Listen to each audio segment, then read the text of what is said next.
Hi, I'm Cash, and welcome to Cash Talks Football, where I break down all the goals in the Premier League. I use my over plus 20 years of coaching experience. Hopefully, I can give you some insight that you might not normally see. Now, today we're going to talk about snowball refereeing, and if you've ever been in games before where things just constantly start snowballing and getting out of hand, this is one. And it seems to me that the referee here was always constantly trying to make up for things that may or may not have happened. So we're going to start with the first one and how it starts snowballing out of control of all these decisions. As you can see, this is a clear foul. This guy's got two hands on the back of this Liverpool player. He's not trying to play the ball and he shoves him over. We'll see the shove over in a minute. But then they go on and they get a penalty. But it all comes back to this. And then the referee has to not give the penalty. And he has to give this free kick to Liverpool because of this foul. But then what happens is this. So in the mentality of the referee, well, he's done Crystal Palace an injustice. Okay, and this is where it starts to snowball. So it's all of a sudden is, can I give other decisions that may or may not been, or half chances or half decisions to go the other way and vice versa? And all of a sudden things start snowballing out of control. So is this a foul? Yeah, clear and obvious. It's a foul. Bush throws him onto the ground. Does he dive a bit? Yeah. And honestly, he handballs it as well, I think, and it could have been a handball for Crystal Palace, which would have been funny. If they had turned around and go, no, it wasn't a foul, but you dived a bit and it was a handball, not a penalty. Okay, that's a bit funny. We'd laugh at that. But let's get on to the first goal, and we can start to see this snowballing have an effect. So now this is where we have a decision. Now this is a problem.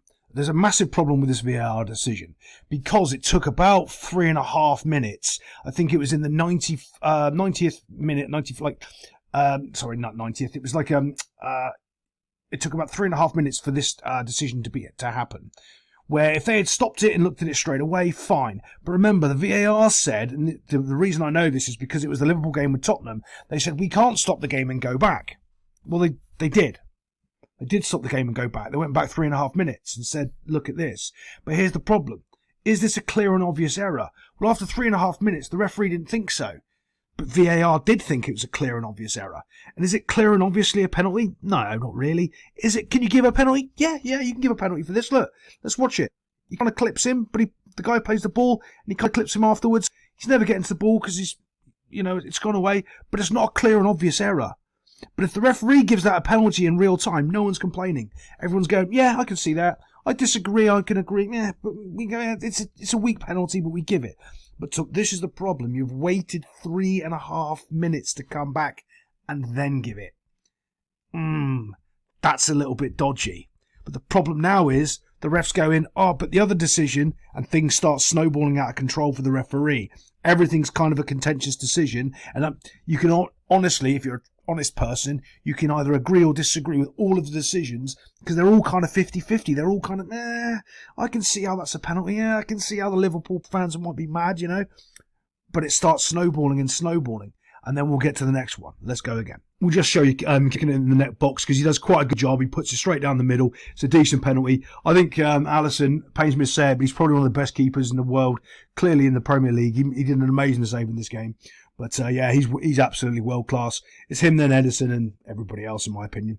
But let's get on to the Liverpool. Oh, so this is the next point I wanted to make about the snowball refereeing.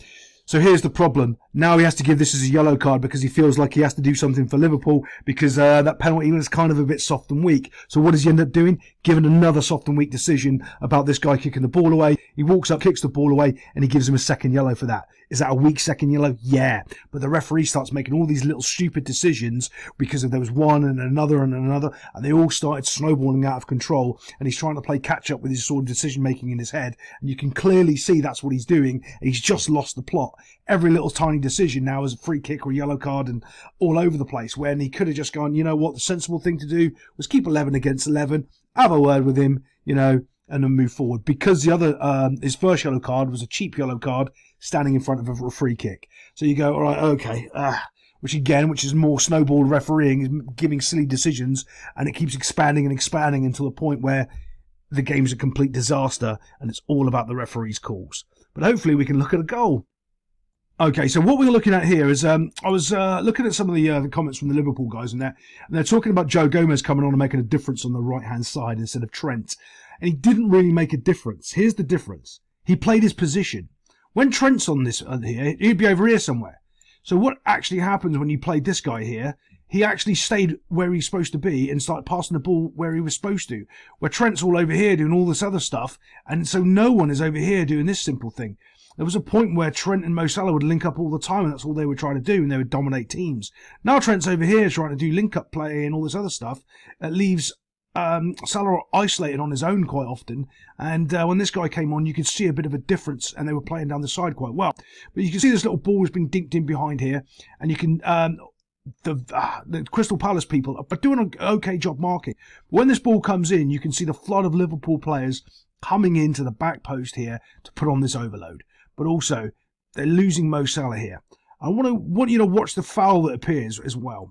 As this moves forward, here we go, the ball bounces, and this is the collection of Liverpool players that's got the overload here on this back post, queuing up to score a goal.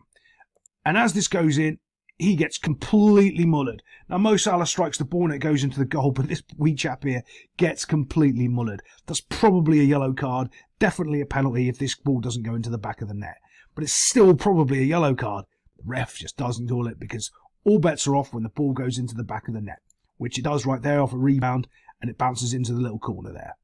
Not a great goal, but sometimes that's all you need. The sloppy ones count as well as the worldies. Let's get on to the next goal. Here we are now, we're looking at this little wee man, picks the ball up, and there's 4 players around him in a little bucket, isolating and controlling him.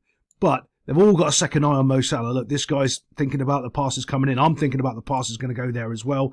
And he just slowly starts walking down the middle of the field. Look, off he goes. He does one with a little shuffle, the old Beardsley shuffle. That's when you just, if you're a player, all you got to do is just shimmy your hips left and right. Don't do anything with your feet. Your feet are irrelevant. Your shoulders and the hips trick players, not your feet. So as soon as he's done that, he's beaten the player, and now he's just running it. This is what bothers me, right? See this guy here? He's not pressuring the ball. And that's what he normally does. He's just kind of given up at this point, and he's just waiting for stuff to happen. He can run and pressure this ball, because it doesn't matter. He's not doing anything. He's not a central defender. That's his job. He does pressure the ball, and he doesn't. And he backs off, and he's waiting, and he's waiting. Now, here's the interesting part. This little wee man here has his body shape, looks like he's going there, and he doesn't. He goes there. He changes it. He changes his strike and his angle, doof, and he catches the keeper completely unaware. Now, one of the other main reasons I think the keeper's unaware, and people aren't really mentioning about this strike, is when we move this forward, you can see here, just as he's striking the ball, there's 2 players that's blocking the keeper's view right here. The keeper can't really see that until it's about there. It's too late. That's why the keeper's missed the ball. It's just he doesn't know where the trajectory is going, because maybe it's going up there. He's just not sure. And because of those 2 players shielding the view, he can't react. You see his little stamp when he stands? Little stutter step, and it's already into the net box. Other than that, Liverpool, I think, are top of the league. But I'll see you next time on Cash Talks Football.